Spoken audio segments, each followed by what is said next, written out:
Welcome to Trains in the Attic, and we're going to spend another episode looking at the ECoS.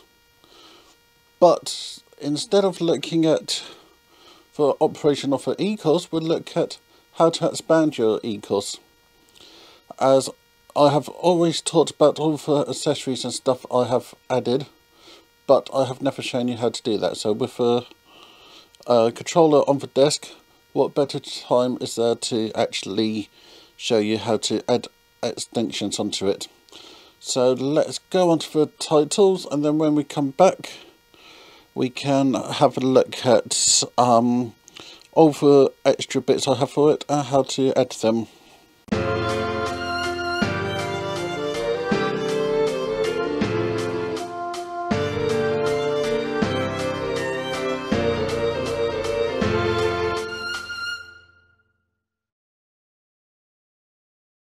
At the moment, the setup is quite simple. We have an ECoS here, a one piece of track, and the train on a rolling road. Rolling road is the device there so the train can run without moving. But that gets a bit boring, and that gets boring quite quickly. One thing I had in the last layout, and is a major thing in the new layout, is going to be detection, and that's something ESU have made really easy. Let me find the appropriate bots. ECoS have made these lovely units. I have got two units which I actually plug into the ECoS. This is a ECoS detector, which also have Locom, which is a function which for me I find important, but for most people it's not an important function. Locom is a way for your Loco to feed back to you for Loco's ID. It can feed back more information, but most manufacturers haven't really made much use of that. So whereabout I have a large storage area and many other places whereabout I could easily lose for Loco, I have Railcom section, so that's when I put a new Loco on the track, it can feed directly into the computer who it is. And for me, Railcom is one of the reasons I swapped to the ECoS from the Digitrack system. So in this box we have an instruction manual, which I say download the latest one from the ESU website. We then have an ECoS cable.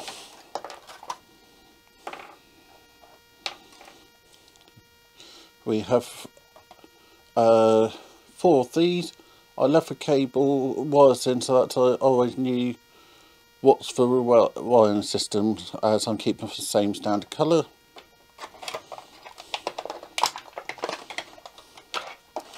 And then the final thing is this actual unit. So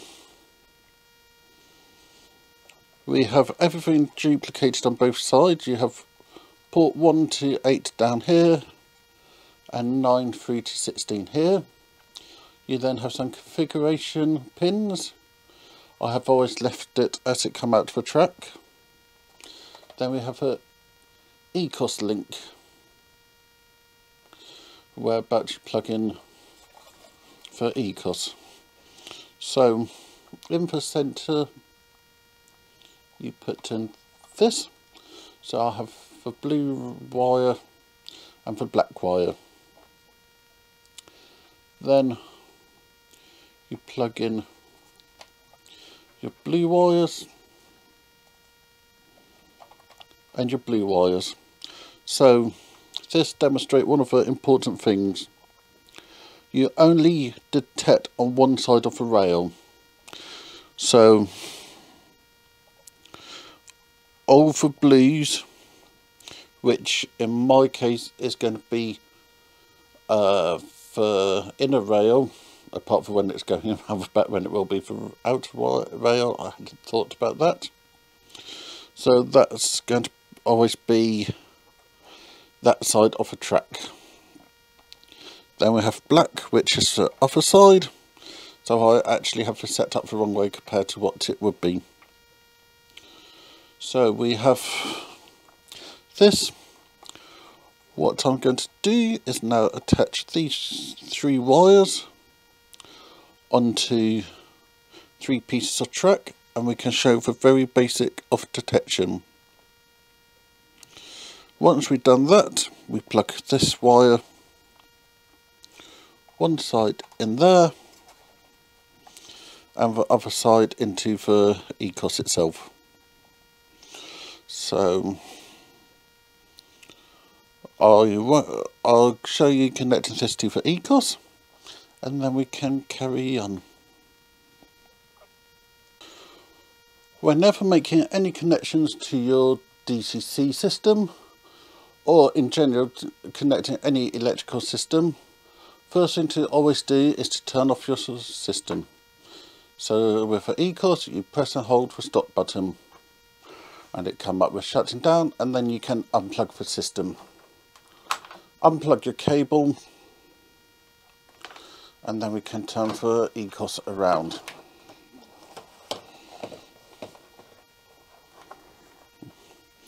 So you can see we got 3 connectors here, and a small little train accident. I'll come onto this one shortly, but we have 3 ECoS linked there. So take that, we take that. You'll see that this have keying on it, and a little lump, so we know that that plugs in that way. Once the system is booted,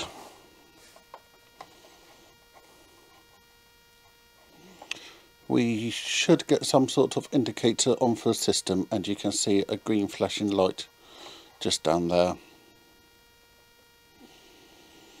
You also have a control button, so this is communicating with the system.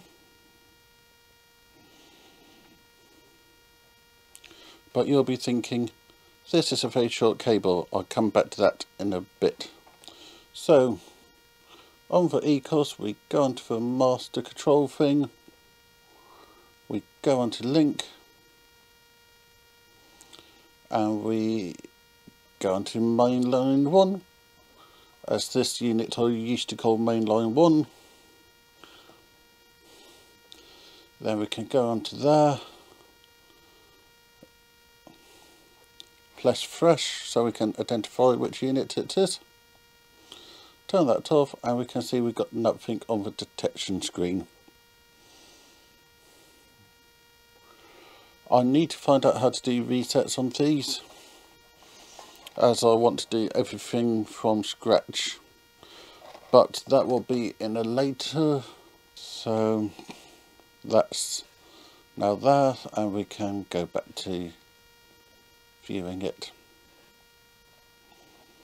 You can change the order of it, and you can change the name. So when you have a Loco detected, it will show on here, and I'll show you that some point in the video of a basic detection between 3 pieces of track. So I have shown you the basic block detection, and we'll go back to that. So let's go and have a look at how the block detection work and what's get wired where. So since you saw this last, we have done a bit of wiring. So we've got the cable to the ECoS coming in here. Then here we have a blue wire and black wire. On for ECoS you'll find it marked O and B. Then on output number 4 I have a wire coming out which lead to here, and for black join for other black there. I don't think I have you in a good position yet to actually show you the controller.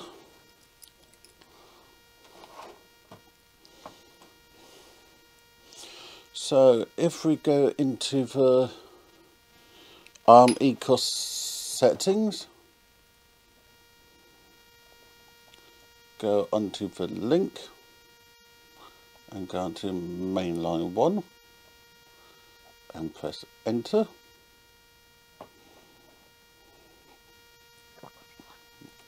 You can see block number 4 is lit up. You can see just there we have a box which is grey, coloured in, and then if I disconnect it, it disappears, and then reconnect it, it reappears. So this is showing the basics of block detection, but what's the point if it's just one loco? That is why I got 3 pieces of track so that I can show you the basic of block detection. Also, one other thing, I have this LED which have a resistor in it and 2 wires. Reason I got this is because I was having problems with trying to get this to work, and I discovered that I had the input wired the wrong way round. So I always have a LED with appropriate resistor around, then it means when you check for problems you can see where about the problem is. So you can see I got power here, and if I touch those 2 we got power there. So you'll see I now got 4 wires connected into this, and in a second I'll change you so that you can see that I've got track connected as well. And from the old setup I have the black cable. So now you can see I got a plastic fish plate here. The fish plate is what you use to connect the track, and then a match one here. I also have the same just here. So this wire go into block 3, this 2 and block 1. And if you look on the controller, if I turn on the system, we can see that train is in block 3. Turn on for the lights so that I know which way he's going.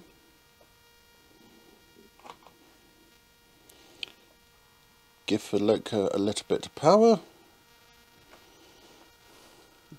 And you can now see we got 3 and 2 illuminated. Now we're down to just 2. Now 2 and 1. And 1. So that's the first interesting thing. So we can now tell where about the train is. So I've just quickly made a 3 block detection. This block here is welcome from this one, but this loco isn't putting out for information. They have block, but you can see there's loco because it have red underneath. Then we've got block 2 and block 3, and as I send the loco through, you can see the blocks change.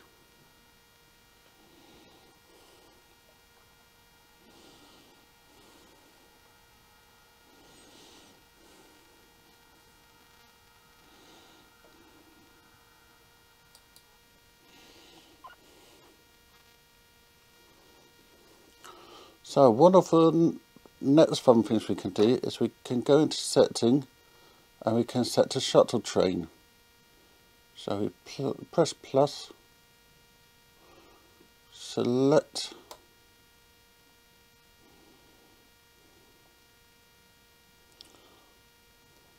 main line 1, and that's port 3. There we go, and put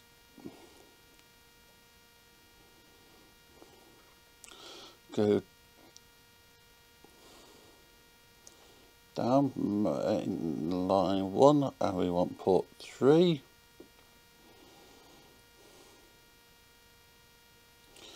And then I believe we just press play. I got for port 1 to. So once you have set up your 2 ports, you then go onto your Loco, select your Loco, select shuttle train, and then shuttle train.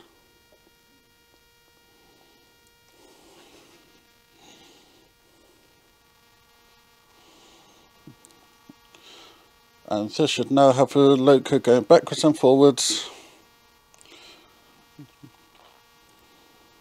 by itself.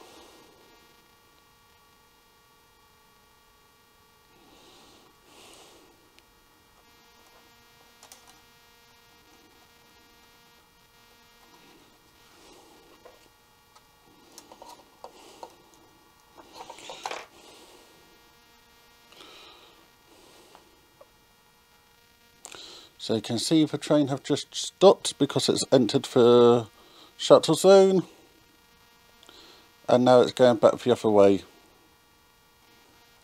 When you work out how to do it, it's really simple.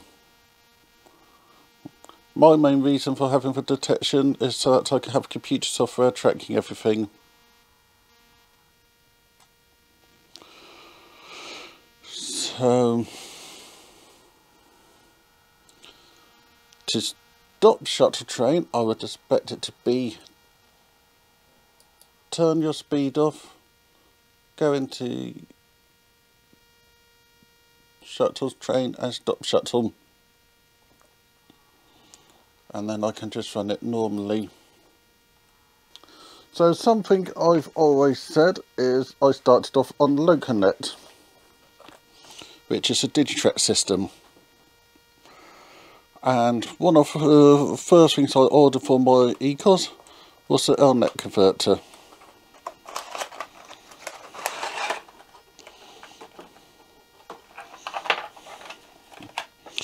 And this is the unit. Again, instructions, cable and plastic pack. And you'll see that this is a slightly different setup to the previous one. You'll see we've got 3 LEDs, one for LocoNet power, one for LocoNet activity, and one for ECoS link. You'll see I got a blob of solder just there. That's for when you detect using the LocoNet detection things, which I never could get to work, as LocoNet use a common ground, which have some other technical name, but they call it a common ground, and this produces a common ground. I've never been able to get proper Digitrack's detection to work on these, as that's using a signal which this doesn't give out. So we've got the ECoS link in there. Please note LocoNet is a term copyrighted by Digitrack, and that's the reason that this use L.net, because that gets around for copyright. So this is quite simple. You plug your controllers in there, or you can have controller ports on your layout.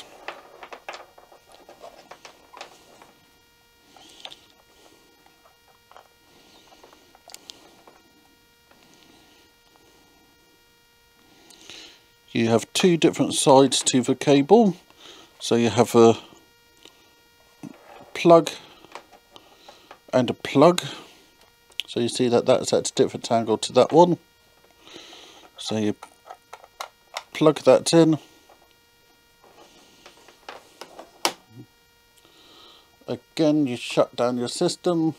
So now back at the controller, and if we go into settings and go into link, we can see we've got LocoNet detector and LocoNet configure. So we go into the configure, and that's the controller for this, for that. And again, you can see you can get the light refresh, and you can program parts. The other bit is LocoNet detection. Again, you can see feedback and adjust the order of them. So I said I'm not using for detection, so this is my LocoNet controller. This is a DT400. This is 2 generations out of date, and it's good for some things, but when you come to sound functions, you're missing quite a lot of options. But for general playing with trains, it's good. So we have the Loco display here, we have a Loco, and we have a Ethernet adapter, LocoNet adapter. So to connect the controller, really easy.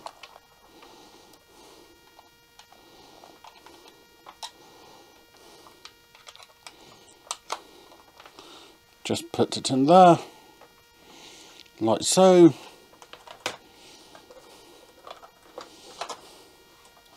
And then this will act like anything else, like it's on a Digitrack system. So you press the Loco. Don't worry if you get the slot mats thing, and press your Loco number and press enter. And you can see as I change the speed change on for ECoS, and if I change the speed on for ECoS, it changes on there. I can change direction. I can do the horn. Actually, I can turn on for sound and do the horn.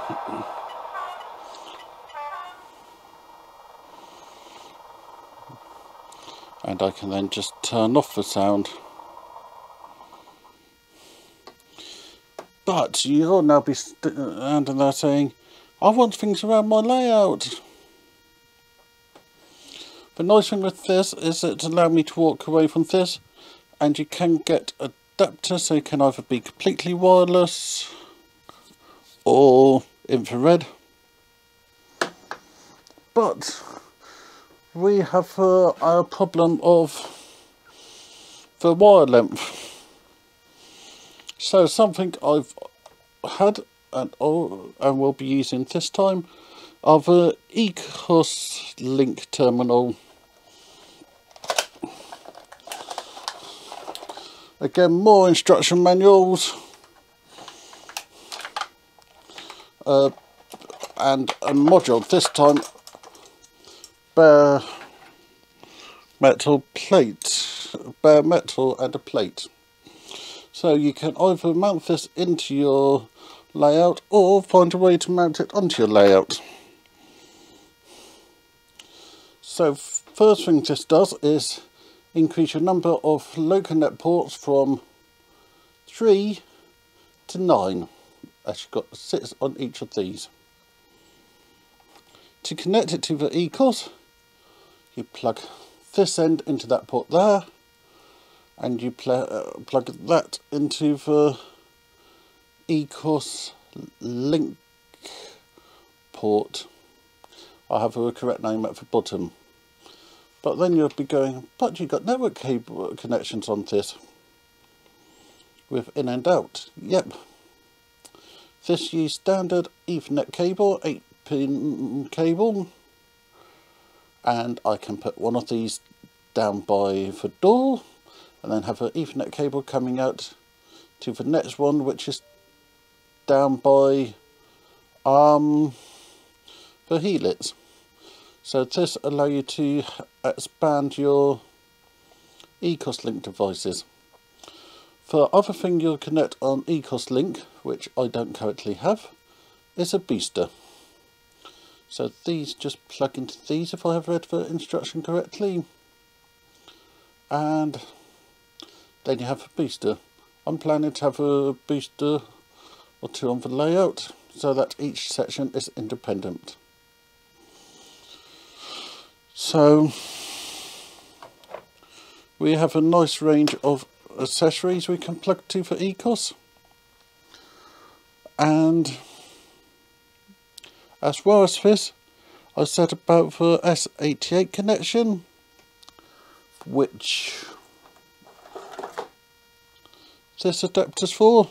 This is how the original detection happened on the ECoS using the S88 port, and I don't have a clue about my S88 detection unit is, but I have that in that format as they seem to be much cheaper. So if you don't care about Railcom, go for your S88. This cable I'm going to be replacing eventually because you can see I've done a bodge job to connect it. But I'll buy the proper cable in the future. So you might remember last year I bought myself a Class 158. I'm not quite sure if I have the correct side, but the idea is we place it on the track and we get this coming up. So it's a new Loco, it's a Lock Sound version 4. We can go and give it an address, which will be 1587.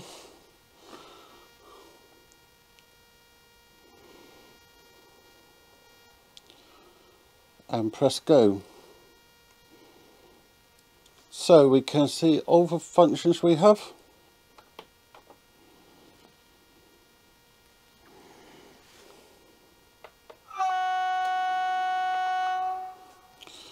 And they're all set up. And this is where about the Railcom coming useful, because I can send it into the Railcom block.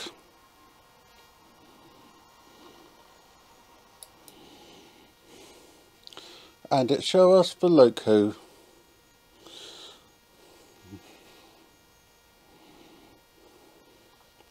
Now if we go back into the settings, we can set this as our shuttle train. Going to give it a little bit of speed. And it now should be going backwards and forwards.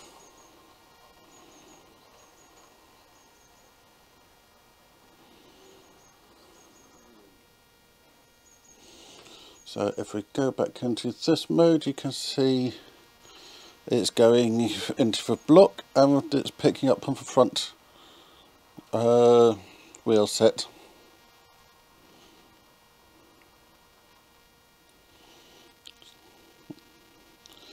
You can see it's not giving any data there because it didn't quite go far enough. So this will now go backwards and forwards. So a few little things that have came in for comment section. On the screen I have attached a little bit from the instruction manual. The batteries in the ESU unit are there so that it can shut down properly as it's a computer. In the instructions you can see it quite clearly saying if you're storing the unit for any length of time, remove the batteries so that you don't have battery leakage. I did appreciate the feedback, but I understand that the batteries are there as a backup so that it's safer settings if you lose power. I've also been running this off a UPS, so if a house loses power, I got 20 minutes to shut this down. And finally, I'm not too worried if I lose the settings because I'm going to be doing a factory reset. So thank you everybody. Remember to like, subscribe, comment, and I'll see you tomorrow for our Easter quiz. Thank you very much. Richard.